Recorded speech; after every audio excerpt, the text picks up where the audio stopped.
Greetings, I'm Dr. Karl Nath, the Editor-in-Chief of Mayo Clinic Proceedings, and I am pleased to welcome you to the multimedia summary for the journal's October 2024 issue. There are 3 articles that have been selected as our editor's choice or highlights articles this month. Our editor's choice this month is a review article entitled Bariatric and Metabolic Surgery in the Adult Population: What a Primary Care Provider Needs to Know. It is authored by Ms. Beta Mariam Sharu from the Cleveland Clinic Lerner College of Medicine of Case Western Reserve University in Cleveland, Ohio, and colleagues from the Cleveland Clinic Foundation in Cleveland, Ohio. With its ever-rising prevalence, its morbidity and mortality, and its mounting healthcare costs, obesity is a major national and global healthcare concern.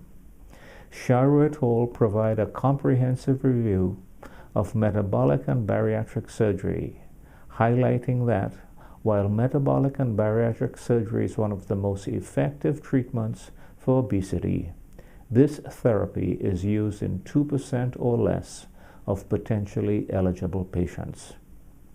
Abundant literature, including many clinical trials, support the conclusion that metabolic and bariatric surgery provides greater long-term and more sustained weight reduction than lifestyle intervention and pharmacotherapy. The caveat exists, however, that such literature generally does not include comparisons with the most recent and effective anti-obesity therapies. Sharu et al. Summarized the guidelines of the 2022 American Society for Metabolic and Bariatric Surgery and the International Federation for the Surgery of Obesity and Metabolic Disorders. These guidelines recommend metabolic and bariatric surgery for patients with BMIs greater than or equal to 35, regardless of complications. BMIs greater than or equal to 30 for those with obesity complications or failure of non-surgical therapies, and BMI greater than or equal to 27.5 for Asian populations. The authors discuss the indications and relative contraindications for metabolic and bariatric surgery, noting that the above guidelines do not list any absolute contraindications.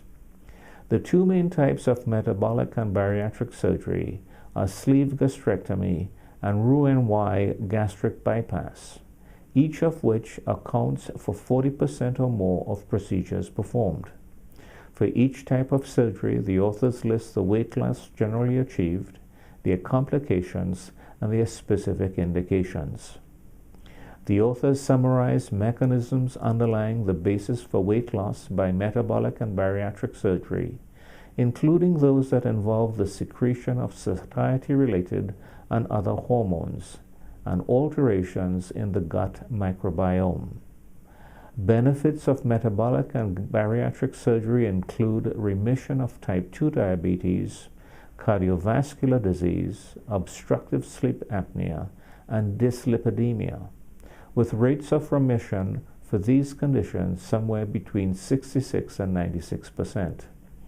The authors emphasized that both the mortality and serious adverse events of metabolic and bariatric surgery have markedly decreased to relatively low levels over the past few decades for these procedures. They also discuss complications that may occur and why less than desired weight loss or recurrent weight gain may ensue. In addressing provider-related and patient-related factors underlying utilization of these procedures, Sharu et al. Construct a very helpful framework that enables the introduction of metabolic and bariatric surgery to eligible patients. The authors conclude by highlighting issues pertaining to insurance coverage and health disparities.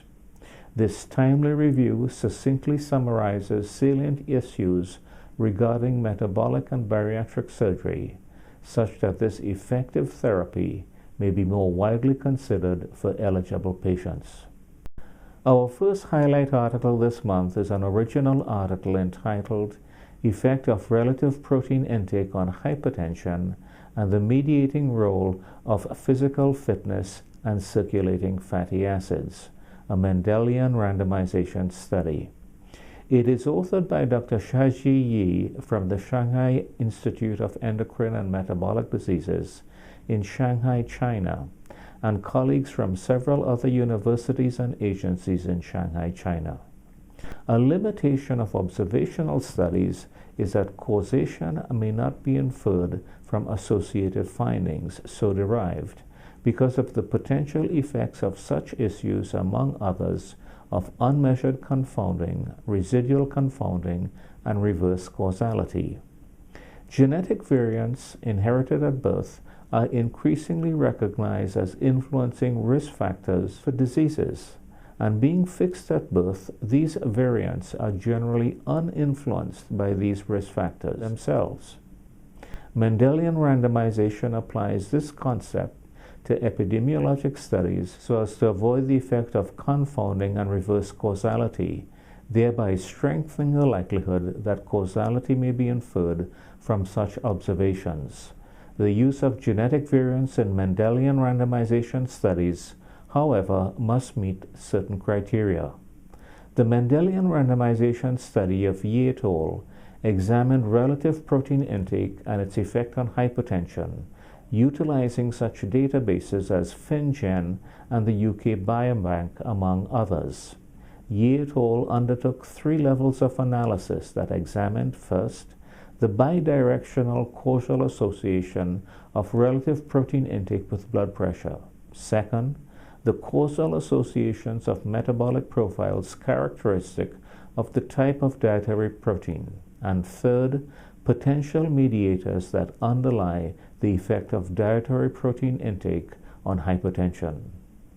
The data demonstrate that with each 1 ST increase in relative dietary intake, there was a causally associated lower risk of hypertension, an effect independent of other macronutrients.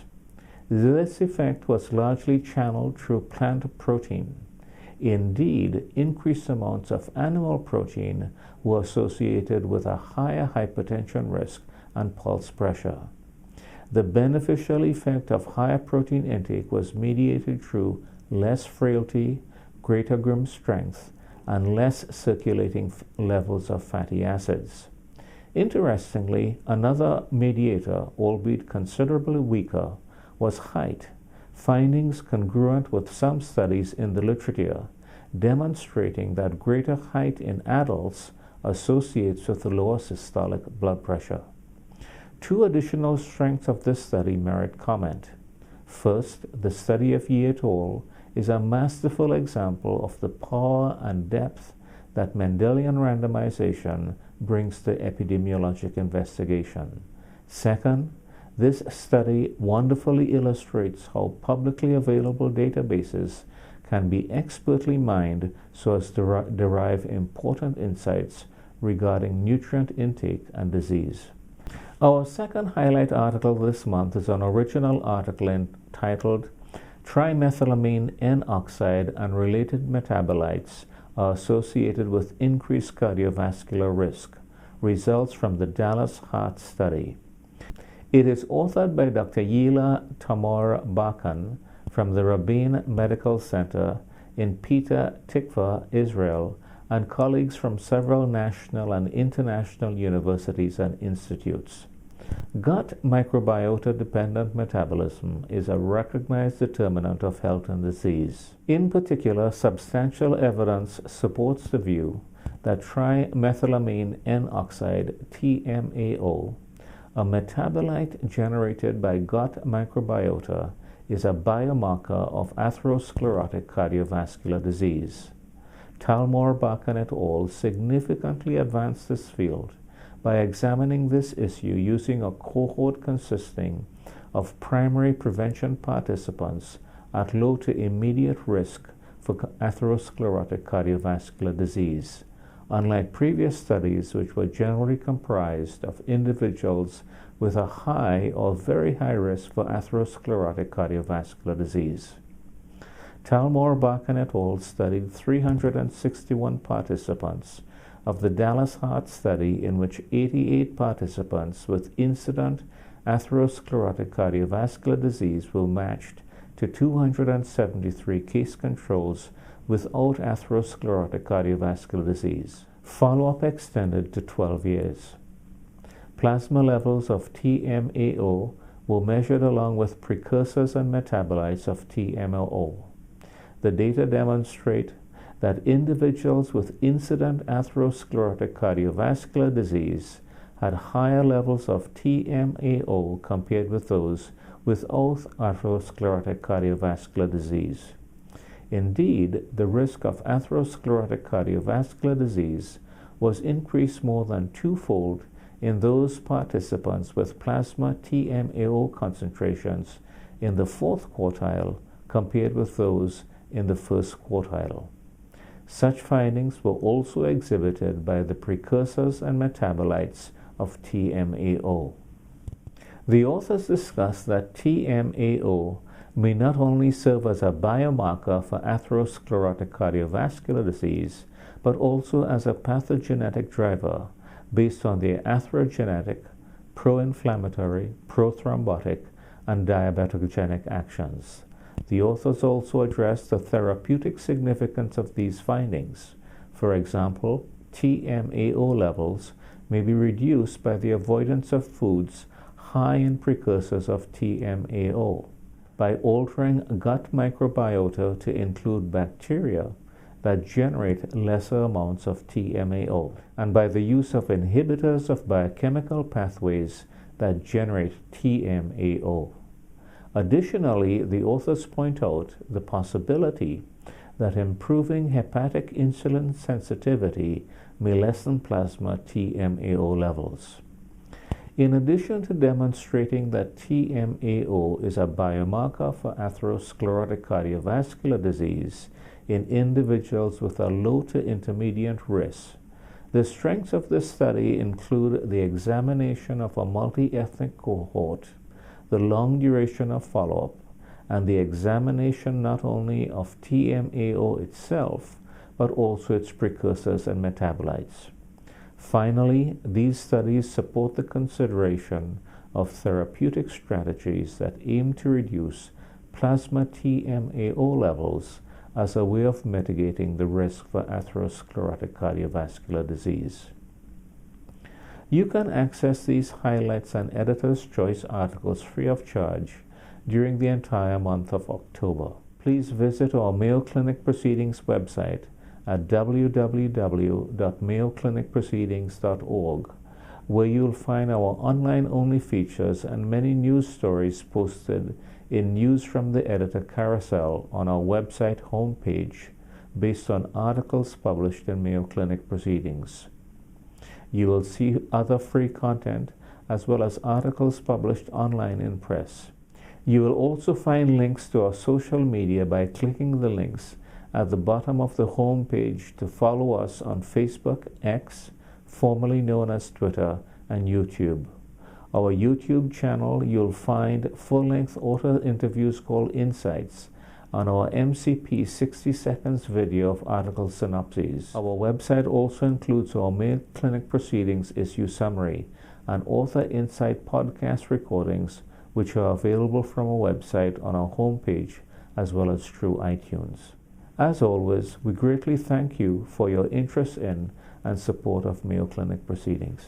We hope that you found this presentation from the content of our website valuable. Our journal's mission is to promote the best interests of patients by advancing the knowledge and professionalism of the physician community. If you are interested in more information about us, our homepage is www.mayoclinicproceedings.org. There you will find access to information for our social media content, such as additional videos on our YouTube channel, www.youtube.com Mayo Proceedings, or journal updates on Facebook, www.facebook.com facebook.com Mayo Clinic Proceedings. You can also follow us on X, formerly known as Twitter, available at Mayo Proceedings. More information about healthcare at Mayo Clinic is available at www.mayoclinic.org. This content is copyrighted by Mayo Foundation for Medical Education and Research, published by Elsevier Incorporated. All rights are reserved, including those for text and data mining, AI training, and similar technologies.